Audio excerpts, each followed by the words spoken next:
Wow. That's NYU. I'll have to speak fast.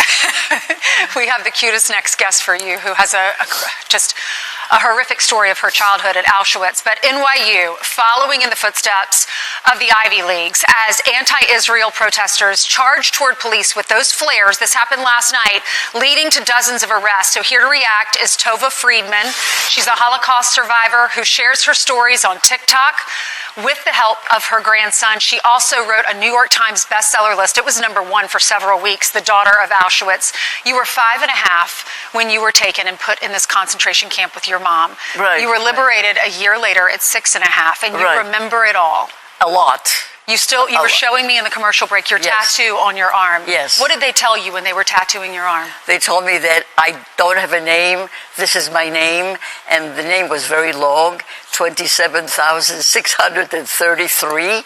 And I couldn't remember it. So they tried to teach me to remember it because this was my name from now on. Your name, you were a number. You were exactly, just a number. I was a number. And how painful at 5.5. It was quite painful, but I was just fascinated because the woman said to me, if you ever survive, just wear a long-sleeve shirt and nobody will know. Wow. You want people to know. And I want people to know. You see these protests here in America, anti-Israel protests, anti-Semitic. What is your response? Especially, it is shocking. It is utterly shocking.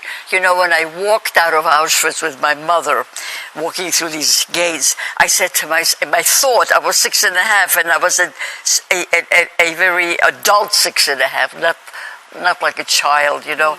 And I said, I will never have anybody call me a dirty Jew or anything else again. I am free now. And when I came to America at 11.5, it's like I came to the promised land. And it was just a fabulous experience. And here it is today. I am shocked. I am pained. I'm scared. I'm scared both for America. I'm scared for the Jews, and very painful for our young people. I have 2 grandchildren in WashU and 1 in Cornell, and they're scared.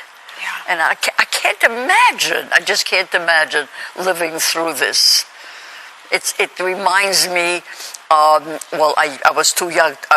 I wasn't alive then, but I heard about that, exactly what happened before the Holocaust. Mm-hmm. And what's shocking most of all is that the professors, some of them, are on board.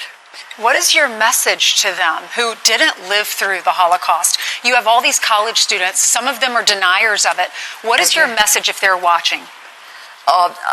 You mean the Jews or the non-Jews? Or the non-Jews, the ones that are protesting and yelling things like "Death to America" or "I am Hamas." I just want to say that if this isn't contained, if they don't think about it, what is going to be the end product? What is the end product of any hatred and prejudice?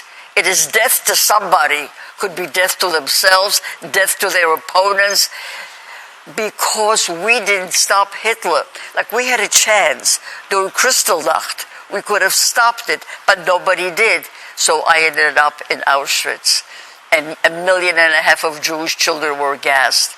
That type of behavior and anger and hatred can only end up in tragedy. Tragedy for everybody. Not only tragedy for the Jews, God forbid, tragedy for themselves, because it's going to be a terrible clash. We have to find a way to stop it.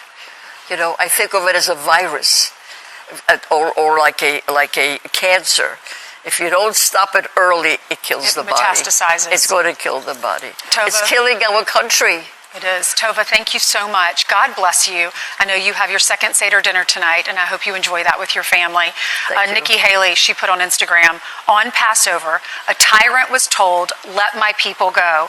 The same applies to Hamas today. Thank you so much, Tova.